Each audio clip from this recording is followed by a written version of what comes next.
अध्यक्ष जी, धन्यवाद कि आपने मुझे ये प्रश्न पूछने का मौका दिया। मैं मंत्री जी से पूछना चाहता हूं, अध्यक्ष जी, आपके माध्यम से, कि आंगनबाड़ी बहनें बहुत काम करती हैं और ये एक अच्छा विस्तृत कार्यक्रम है।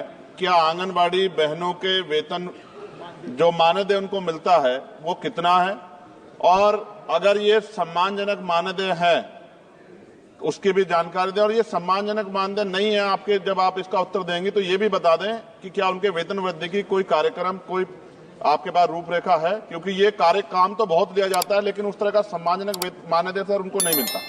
धन्यवाद सर। अध्यक्ष महोदय, क्योंकि आंगनवाड़ी की जो कार्यकर्ता हैं वो कार्यकर्ता उसी ग्रामीण, उसी क्षेत्र के होते हैं और उनको 6 घंटे के लिए हम उनसे काम लेते हैं। निश्चित रूप से आज वो बहुत ही बेहतर काम कर रही है और विभिन्न राज्य सरकार भी अलग अलग तरीके से उनसे काम ले रही हैं। तो अगर हम देखें तो अलग अलग जो भारत सरकार के माध्यम से भी हम उनको मानदेय देते हैं और समय समय पर मानदेय में बढ़ोतरी भी होती है। मानदेय के अलावे भी हम उनको उनका जीवन बीमा, आयुष्मान भारत के तहत अभी हेल्थ कवरेज स्कीम से भी उनको हमने जोड़ा है और राज्य सरकार के द्वारा भी दिए जाते हैं। तो उसमें अलग अलग राज्य सरकार के द्वारा भी जो राशि दी जाती है, कहीं 15,000, कहीं 10,000, इस तरह से। और आने वाले समय में भी ये नहीं, राज्य सरकार महोदय, विभिन्न राज्य जब ये कार्य तो अलग अलग वो टॉप अप देते हैं और टॉप अप के माध्यम से देखेंगे तो विभिन्न राज्यों के इसमें मानदेय एक रूप में नहीं है। हम चूंकि इस प्रश्न से संबंधित नहीं है, हम आपको डिटेल आपको देंगे कि किस राज्य में कितने दिए जा रहे हैं। भारत सरकार समय समय पर 2018 में भी बढ़ाई है और हम जैसा महसूस करते हैं उनको हर तरह की सुविधाएं उपलब्ध करा रहे हैं।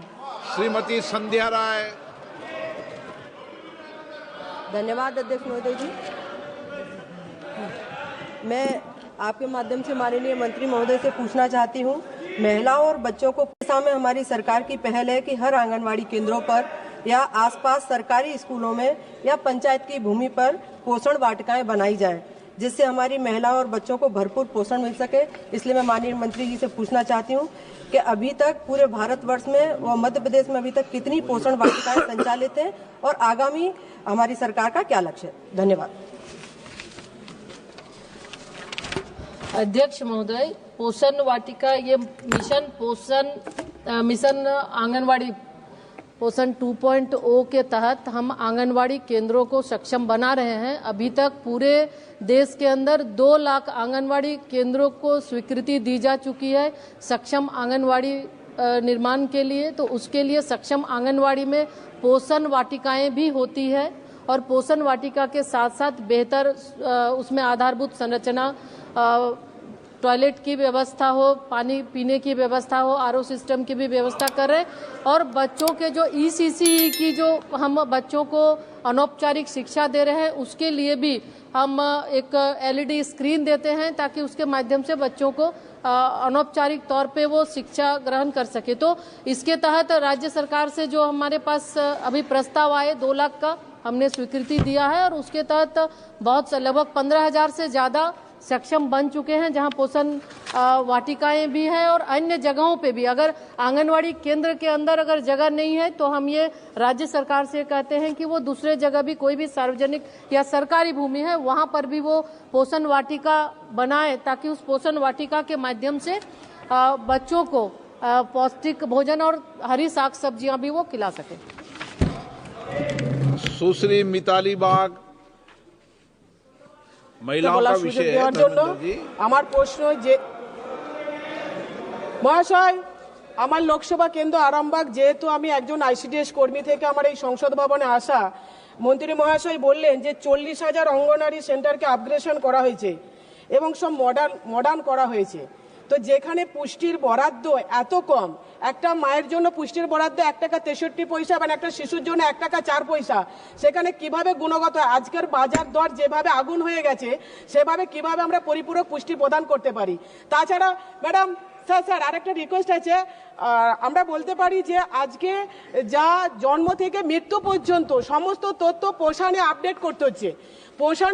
পোষণ যে অভিযান চালিয়েছে সেটা আমার মনে হয় পোষণ অভিযান না চালিয়ে যদি পুষ্টির অভিযান চালাতো তাহলে আগামী দিনে ভবিষ্যৎটা আরো উজ্জ্বল হতো। এই পোষণ অভিযান এত ক্রিটিক্যাল, কারণ নেট পাওয়া যায় না এবং প্রতিটা মুহূর্তে আমরা আপডেট দিতে, আমরা যারা হেল্পার এবং ওয়ার্কাররা আছে তারা।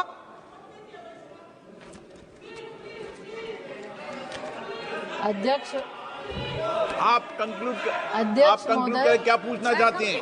एक मिनट, क्या पूछना? আমার प्रश्न पूछे প্রশ্নের आप, উত্তর হচ্ছে भाषण नहीं देते आप। আমার প্রশ্নের উত্তর যে आप प्रश्न पूछा करें, भाषण नहीं। আমার প্রশ্ন হলো যে বর্তমান যুগে যেভাবে জিনিসপত্রের নিত্য প্রয়োজনীয় জিনিসের দাম আগুন হয়ে যাচ্ছে, এত কম পয়সায় কিভাবে পুষ্টি বরাদ্দ করা যায়, কিভাবে পুষ্টিটা দেওয়া যায়? ओके मंत्री जी। अध्यक्ष महोदय, हम जैसा शुरू में ही हम कहे कि माननीय प्रधानमंत्री जी का लक्ष्य और उनके दूरदर्शी नेतृत्व से हम मिशन सक्षम आंगनवाड़ी पोषण 2.0 ताकि बेहतर सुविधा जो 10 करोड़ लाभार्थी हैं उन तक मिल सके उसके लिए कर रहे हैं। और उसी के तहत अभी 2023 में जो नॉर्म्स है, बच्चों को कितनी कैलोरी देना है, तो उस तरह एक नॉर्म्स बना। उसके तहत अभी माननीय वित्त मंत्री जी ने इस बजट में उन्होंने घोषणा भी किया है।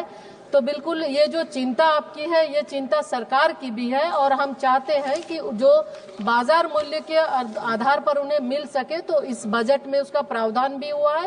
आने वाले समय में जो आपकी चिंता है उसको पूरा किया जाएगा। लेकिन एक बात हम जरूर कहेंगे कि आप चूंकि पश्चिम बंगाल से आती हैं तो दीदी के एक बार আপনাকে বলতে হবে যে স্কিম যেগুলো চলছে একটু স্কিম ওইটাতে একটু ফাস্ট করতে বলবেন।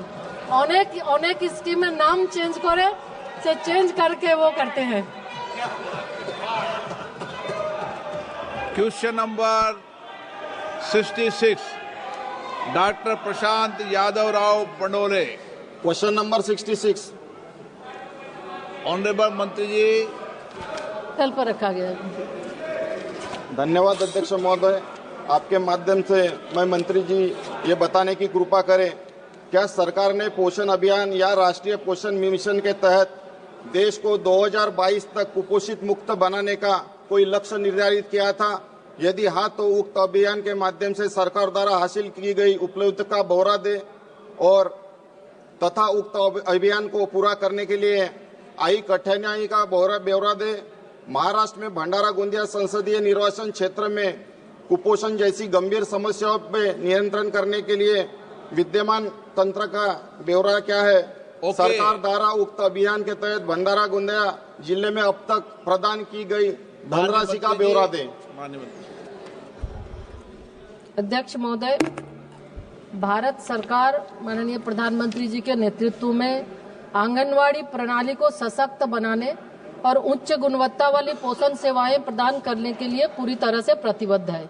इसी के तहत हम सुपोषित भारत विकसित भारत के संकल्प को सिद्धि तक पहुंचाने के लिए आवश्यक कदम भी उठा रहे हैं। और खास तौर पे अगर हम देखें, कुपोषण की बात आपने की, 2018 में पोषण अभियान का आरंभ किया गया और ये मिशन सक्षम आंगनवाड़ी पोषण 2.0 के अंतर्गत आता है, जिसके तहत लगभग 14 लाख आंगनवाड़ी केंद्र, जिसके तहत हम जो कुपोषण है ये एक दिन का नहीं, ये कई ऐसे इसके लिए हमें हस्तक्षेप करने पड़ते हैं तभी ये ठीक हो सकता है।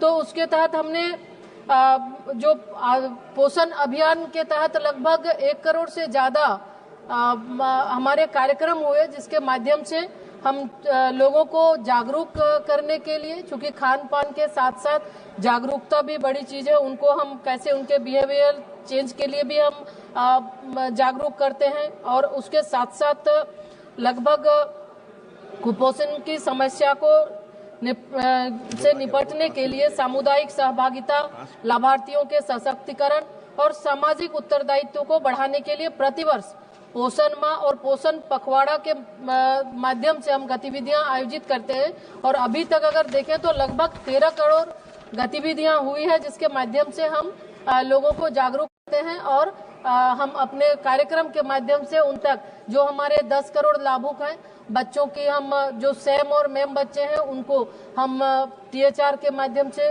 और उनको हॉट कुक मिल के माध्यम से उनको हम खाना देते हैं। माननीय सदस्य